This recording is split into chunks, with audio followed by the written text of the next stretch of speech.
Muitas vezes a gente ouve na escola sobre Darwin, né, por exemplo, sobre a teoria da evolução e acha que muitas vezes a evolução surgiu do nada, né, e que foi Darwin que pela primeira vez trouxe, né, uma noção de modificação, né, dos organismos e a gente vai ver que não é bem assim, na verdade, né?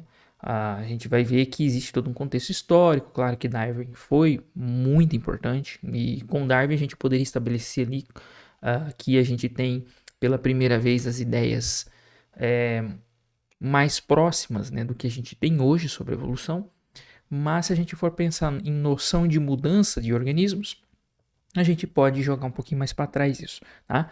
Bom, primeiramente, por que será que não surgiu uma ideia de pensamento evolucionista em épocas, por exemplo, da Grécia Antiga, né, da Antiguidade, por exemplo, tá? Existe um motivo para isso, né?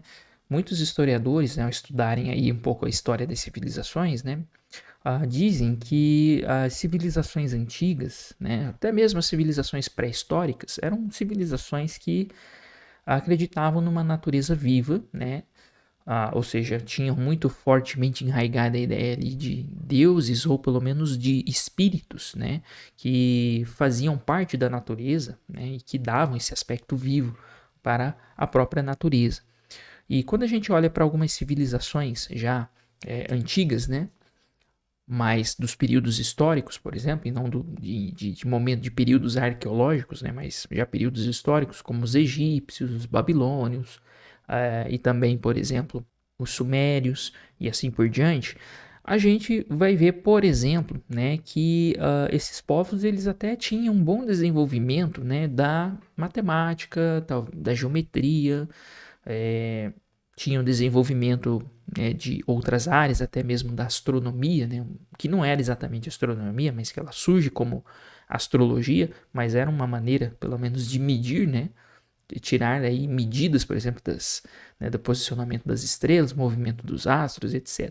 Mas a gente não vê nada muito claro em relação ao desenvolvimento de uma ciência biológica ou de um conhecimento sobre o mundo vivo, né? A gente não observa isso de forma muito clara. Foi somente ali, por exemplo, na região da Jônia, né, onde faz parte atualmente da Turquia, que ainda, né, por volta aí dos séculos 6, né, antes da Era Comum, até antes, século 6, século 7 antes de Cristo, começa a ter um florescimento do comércio, né? Então o comércio ele começa a florescer, começa a surgir e isso, né, possibilita, por exemplo, a viagem desses povos, né, dos jônios para vários locais, como por exemplo a região da Babilônia, a região do Egito, e isso teve como consequência, né, obviamente, a criação, né, de novos conhecimentos. Então isso foi muito positivo para geração de conhecimento, né, que tendo então como uma das causas, né, o próprio florescimento do comércio. Uh, no meio desse povo todo, né, ali onde a gente considera como Grécia atualmente e essas regiões da Jônia, por exemplo, começam a surgir vários pensadores, né? Um dos primeiros filósofos que se tem notícia, né, se tem notícia é o Tales de Mileto. Mas o Tales de Mileto não se tem notícia, por exemplo, de que ele tenha se interessado pelo mundo vivo ou explicar o mundo vivo. Mas a gente observa já, por exemplo, uma tendência, né, pelo menos de interesse, algum tipo de interesse já dos seus seguidores, né, como por exemplo seu discípulo Anaximandro, que viveu entre os anos 610 e 646 a.C. aproximadamente. O Anaximandro ele chegou a desenvolver ideias, por exemplo, a respeito de organismos, né, como que os organismos poderiam se originar via metamorfose, ou seja, transformação da forma, tá? Não era exatamente uma ideia de evolução, né? Não era, mas era uma ideia de transformação, né? De origem dos organismos por meio de transformações a partir, por exemplo, de ovos, alguma coisa parecida com um ovo que tinha uma casca espinhenta e que originava esses organismos. Inclusive, ele chegou a especular sobre a própria origem humana, que teria se originado de criaturas com formato de peixes, por exemplo, tá? E que teriam vindo, inclusive, desses ovos com cascas espinhentas e etc, né? Além, né, de pensamentos como o do Anaximandro, a gente vê toda uma geração de outros filósofos pré-socráticos, né, que viveram aí por volta do século 6, século 7, século 5, né, antes da Era Comum, como Anaximenes, Xenófanes, Parmênides, Diógenes de Apolônia, que acreditavam na geração espontânea. Ou seja, eles tentavam explicar a origem, por exemplo, né, do mundo vivo, a origem das coisas vivas por meio do surgimento espontâneo dessas formas de vida a partir de matéria não viva. E isso foi uma ideia que perdurou por muito tempo, né, e foi aceito por muito tempo, inclusive até mesmo, curiosamente, por monges, né, por pensadores, né, filósofos escolásticos lá da Idade Média, né, que eram ligados ao catolicismo. Até mesmo por alguns desses pensadores. Foi aceito uma noção, né, uma ideia de geração espontânea, ou seja, uma criação, seria o surgimento, né, de vida a partir de matéria não viva de forma espontânea e natural. Tá? Então, o que a gente vê nessa linha, né, nessa forma de pensar? Uma explicação naturalista, né, que invoca o natural, o mundo natural para a vida, que era um fenômeno natural. Né? Então isso é uma coisa muito interessante de notar. Demócrito, por exemplo, ele também era um adepto desse pensamento, né, de geração espontânea, e ele já dizia, por exemplo, que sistemas, né, naturais, por exemplo, incluindo inclusive as próprias coisas vivas, né, a organização de sistemas poderiam surgir como simples consequência do acaso ou simplesmente como consequência de um tipo de lei, né, que representasse uma necessidade imanente das coisas se organizarem de tal forma. E com isso ele excluía, por exemplo, explicações a respeito, né, que incluíssem, na verdade, noções teleológicas, ou seja, de propósito, de desígnio, de projeto, por exemplo. Tá? Então, isso era um tipo de pensamento muito comum entre filósofos pré-socráticos, que é a invocação de pensamentos, né, de processos naturais para poder explicar a própria natureza, né? Diferente, por exemplo, do que aconteceu mais tarde, né, que depois houve uma mudança, né, de pensamento, depois se tornou muito comum, né, a ideia de um desígnio, de um propósito, e até mesmo de uma explicação sobrenatural sobre o mundo natural, que a gente vê principalmente depois, né, aí com o surgimento do cristianismo. Bem, então o que tinha, né, de interessante, de novo, quer dizer, não é de novo, mas de diferente na Grécia Antiga, né, que poderia de uma certa forma ter facilitado aí o desenvolvimento de um pensamento evolucionista, vamos dizer assim, né? Primeiramente, esses povos, né, eles eram politeístas e isso de uma certa maneira poderia ter sido importante porque o politeísmo ele não tinha, né, não tinha ali como uma figura de referência um sacerdote, né? Então não havia uma ideia de um sacerdócio que ele era manipulador, né? Que ele era centralizador do conhecimento ou manipulador do conhecimento. Então isso de uma certa forma foi importante para que pudesse haver o questionamento das coisas, né? Então por isso que a gente vê muito, né, o surgimento dos filósofos nessas regiões da Grécia, da Jônia, porque o politeísmo ele não carregava em si, né, esse peso de um sacerdote que ele tinha o conhecimento e que era o representante de Deus e que, portanto, não poderiam ser feitos questionamentos, né, sobre a própria natureza ou sobre o sacerdote, né?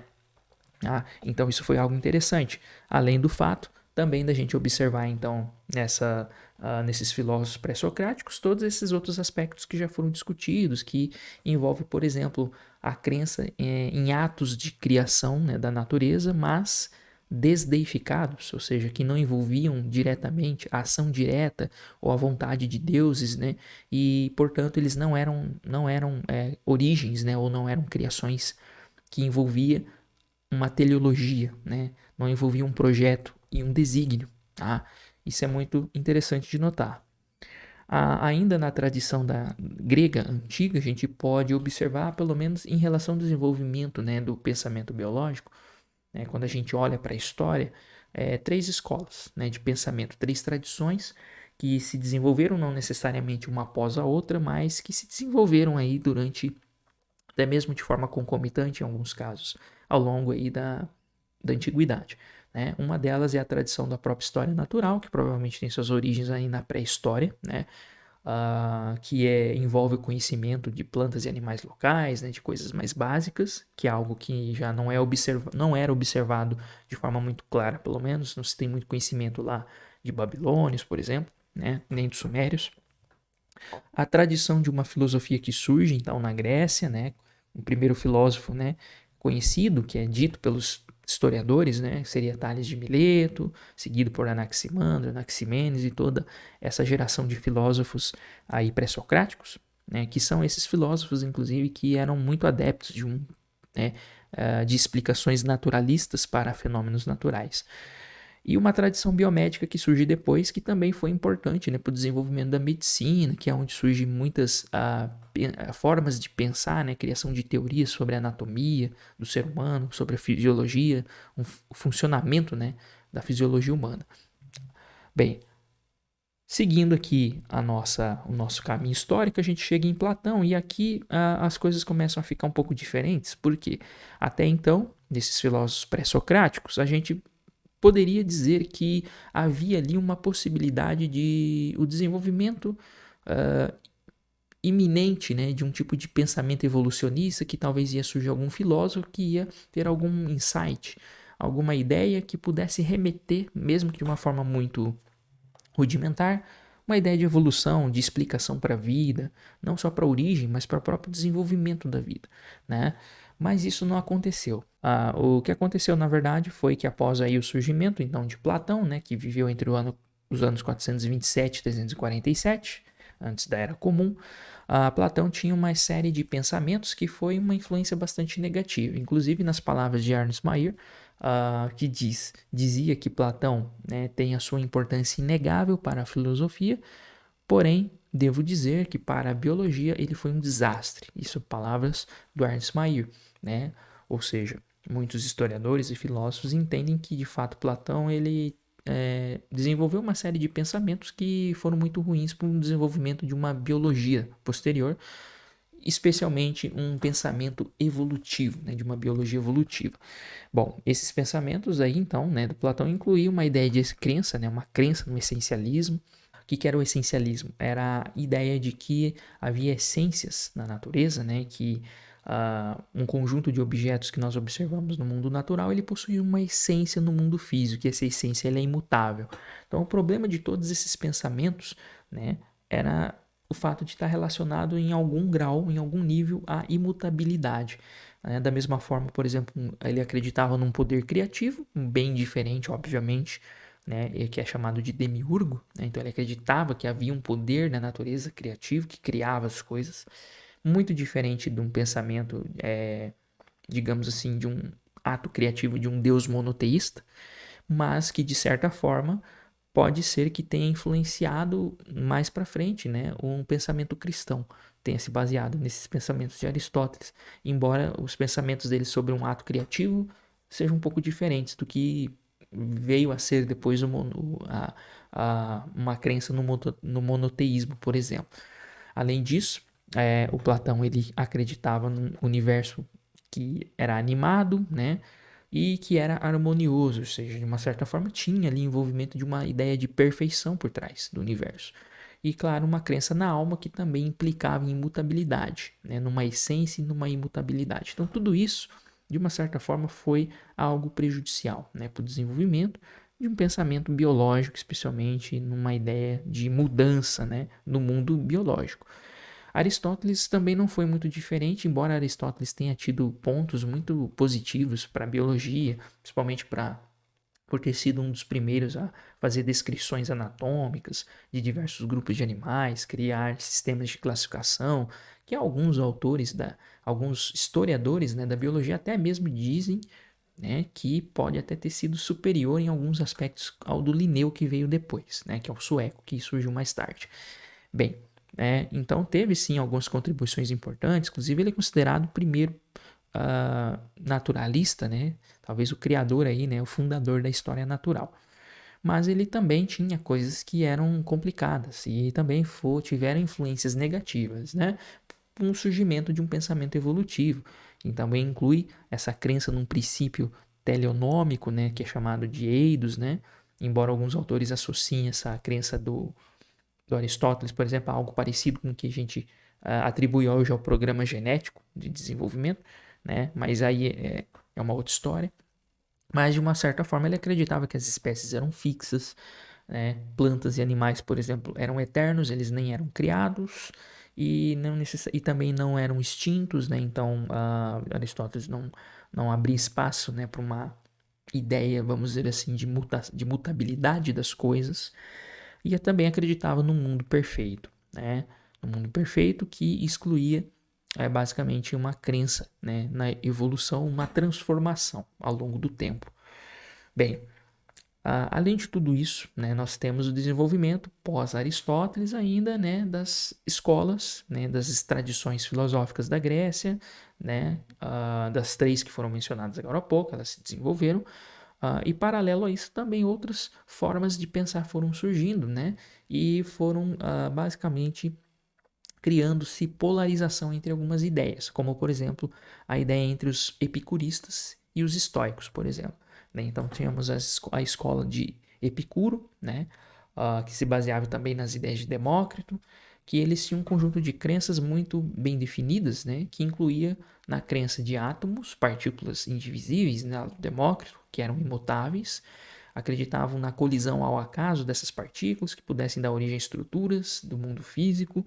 Então aí a gente tem de uma certa maneira a influência então, né, desses pensamentos pré-socráticos na crença, por exemplo, do acaso, até mesmo na necessidade, né, imanente da matéria, por exemplo, de se organizar. E nós vemos aí, então, de uma certa forma, explicações naturalistas para o próprio mundo físico, incluindo o mundo vivo.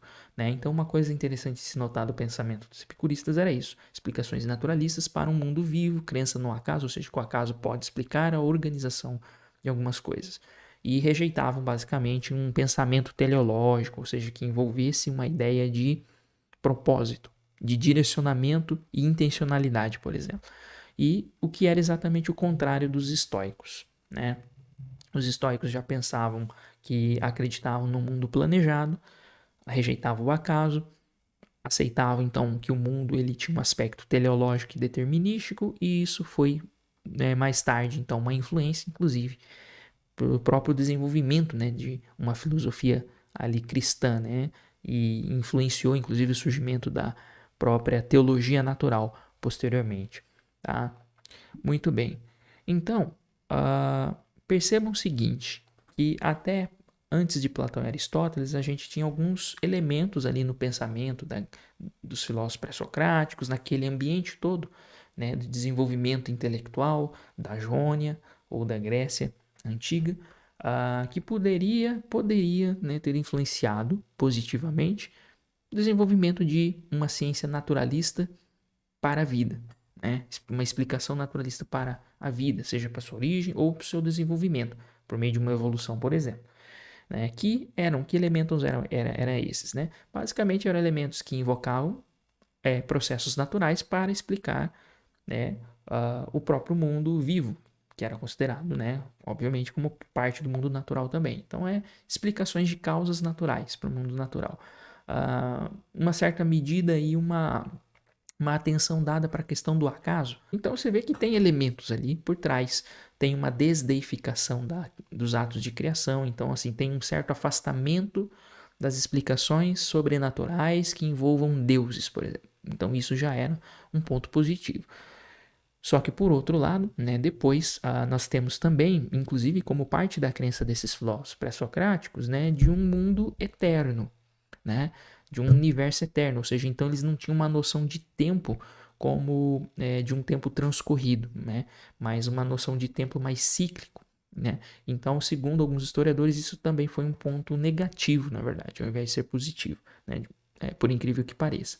Mas fora isso, então nós temos com o surgimento, principalmente desenvolvimento de pensamentos de Platão e Aristóteles, né, o estabelecimento de pelo menos três pontos que muitos historiadores apontam como algo ruim, que teria freado o desenvolvimento de um pensamento evolutivo ainda aí na antiguidade. Que seria, por exemplo, a ausência de um conceito de tempo, que é o que eu acabei de falar agora, né? Então era a crença num tempo eterno, imutável e em ciclos, né? A crença num cosmo perfeito, né? Num cosmo perfeito, ou seja, num universo que tinha harmonia e perfeição, e isso não dava espaço para mudanças, por exemplo. E também a ideia de essencialismo, que também não dava espaço para mudanças, tá? Então, isso são alguns pontos que podem ser observados no pensamento, né, que veio após os pré-socráticos, tá? E provavelmente foi aí um tipo de empecilho para o desenvolvimento de uma biologia prematura, podemos dizer assim, certo? Muito bem. Então, a nossa conversa hoje vai parar por aqui. A gente vai conversar apenas, né, então, sobre esse aspecto histórico do desenvolvimento de um pensamento biológico até Platão e Aristóteles, né? E brevemente comentamos um pouquinho depois disso. Agora, depois a gente vai dar um salto mais para frente. No próximo vídeo, a gente vai comentar como que se deu aí esse contexto de desenvolvimento, né, de uma biologia, de um pensamento evolucionista já a partir da Idade Média para frente. Beleza? Então é isso. Espero que tenham gostado. Que se você não é inscrito no canal, não se esqueça de se inscrever, de dar o seu like, compartilhar esse vídeo.